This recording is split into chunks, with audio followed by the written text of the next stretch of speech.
गणेश म्हणाला ते खरंच आहे. महायज्ञासाठी मी तिथे जाणं खरंच आवश्यक आहे. कारण काहीही झालं तरी महायज्ञाची शेवटची आहुती मी दिल्याशिवाय यज्ञ तर पूर्ण होणार नाही.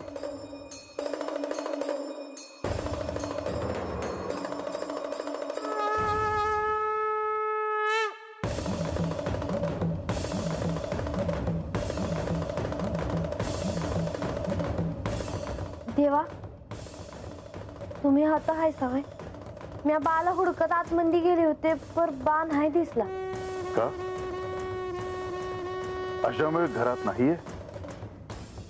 वय कुठं गेला हाय कळना झालंय. पण मी जेव्हा बाहेर आलो तेव्हा इथे कोणीच नव्हतं. मावशी रंग्यान गंगी तर गावामध्ये गेला आहेत. देवा, एक विचारू का? नाही म्हणजे तुम्ही आता काय करत होता?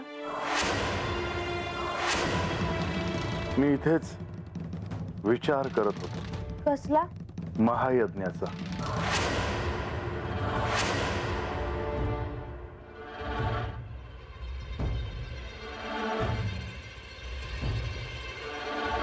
कशामुळे?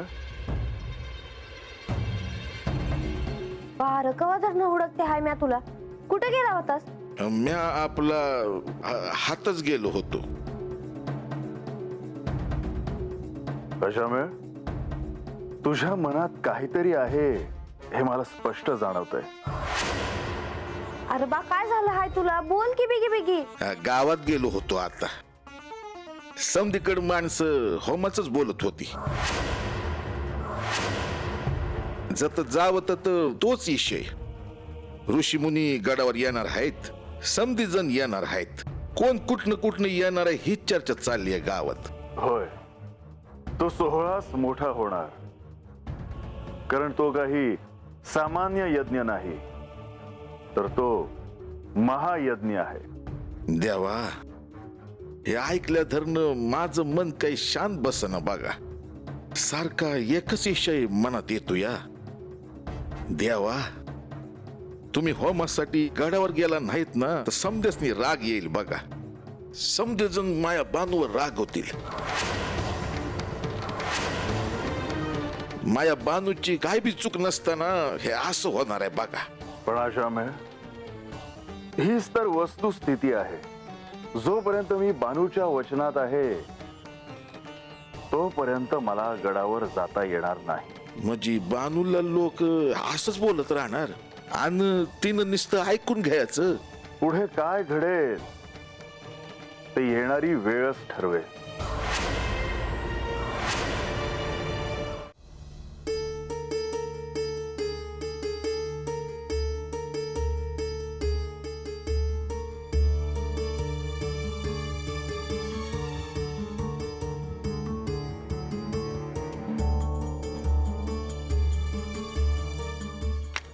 नारायण नारायण. श्री गणेश, माझा नमस्कार स्वीकार करावा. मुनिवर, तुम्ही आज इथे?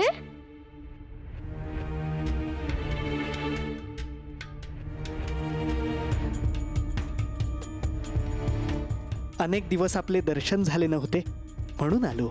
आणि त्यात अख्ख्यानही चालू नाहीये. नारायण नारायण. तुमच्यामुळेच अख्ख्यान थांबले आहे. नाही प्रभू, मी असे काहीही केले नाही. असो, सांगा काय कार्य आहे?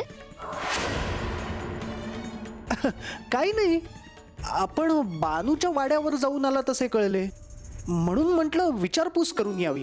काय विचारायचं आपल्याला? म्हणजे हेच, वाड्यावर कशी परिस्थिती आहे, वातावरण कसे आहे. तुम्ही स्पष्ट विचारलं तर बरं होईल. श्री गणेश, श्री विष्णूंनी माझ्यावर एक कार्य सोपवले आहे. काय? बानूला तिचे वचन मागे घ्यायला लावायचे, म्हणजे श्री खंडेराय पुन्हा गडावर येऊ शकतील. हे तर उत्तमच आहे. ह्यात अडचण काय आहे? कारण तुम्हीच तिला पर्याय सुचवला होता ना. हळू श्री गणेश, हळू. श्री म्हाळसा देवींनी ऐकले तर माझे काय होईल हे सांगता येत नाही. बरं, पुढे? आपण मला आशीर्वाद द्यावा, कार्यसिद्धीच न्यावे. मी जाऊन आलो, पण माझे कार्य झाले नाही. मी काय आशीर्वाद देणार? तसे नाही श्री गणेश, देव वचनात आहेत म्हणून कार्य झाले नाही. मला आता अशी भीती आहे की मी बानूला सांगून देखील बानूने वचन मागे घेतले नाही तर काय करायचे? मग मातेला सांगावे लागेल की हे सगळं तुमच्यामुळे झालं. मी आपले चरण धरतो श्री गणेश, परंतु असे काहीही करू नका. मी प्रयत्न करतो. आपण केवळ माझ्या मस्तकावर आपला हात ठेवा. या तुम्ही, कार्य होईल. हे ऋण मी कसे विसरू श्री गणेश? मी आत्ता येतो आणि शुभवार्ता घेऊन येतो.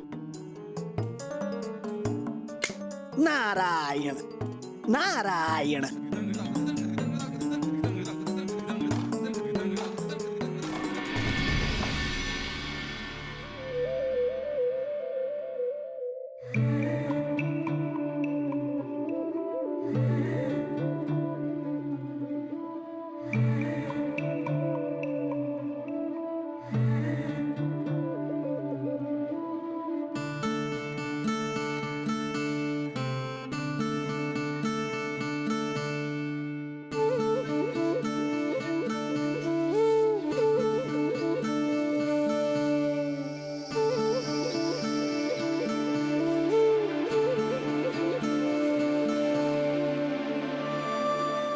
बानू,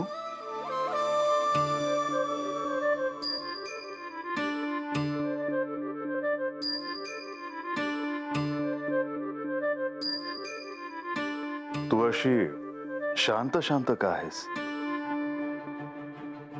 विचार करते आहे आता काय करावं. म्हणजे कसला? म्हणजे रातच्याला बा म्हणला त्याचा. गडावर मोठं होम होणार आहे, मोठं यज्ञ होणार आहे. तेव्हा तुम्ही गडावर गेला नाही तर समजे मलाच बोलत्याल. बानू, तुला कोणीही दूषण देणार नाही, त्यामुळे तू त्याची चिंता नको करू.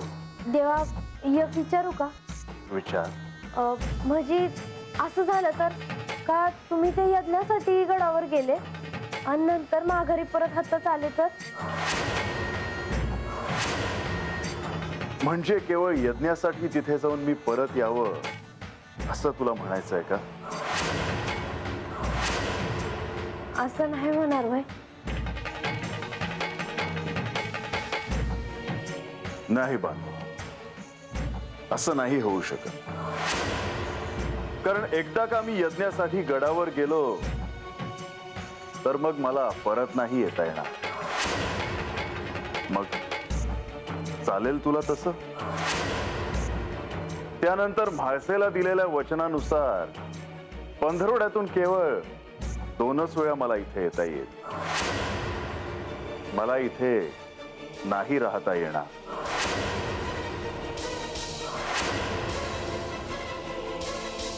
मी काय म्हणते आहे ह्याचा जरा विचार कर म्हाळसा. आलेल्या लोकांना कसं सामोरं जाणार आहोत ह्याचीही तयारी करून घे.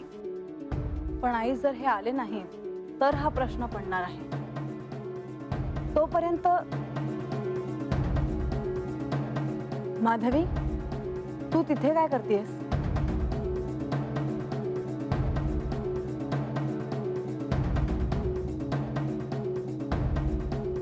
खरं तर आधीच आत येणार होते, पण दारापाशी आले आणि तुम्हाला आणि अक्कांना बोलताना पाहिजे.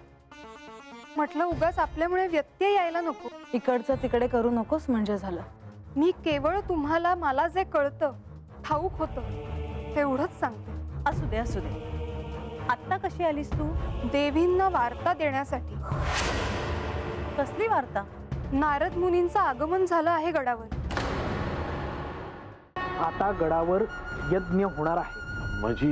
म्हणजे काय करायचं म्या? सांगतो धीर धर. या यज्ञात श्री खंडेरायांसोबत बानूने त्यांची धर्मपत्नी म्हणून बसायला हवं.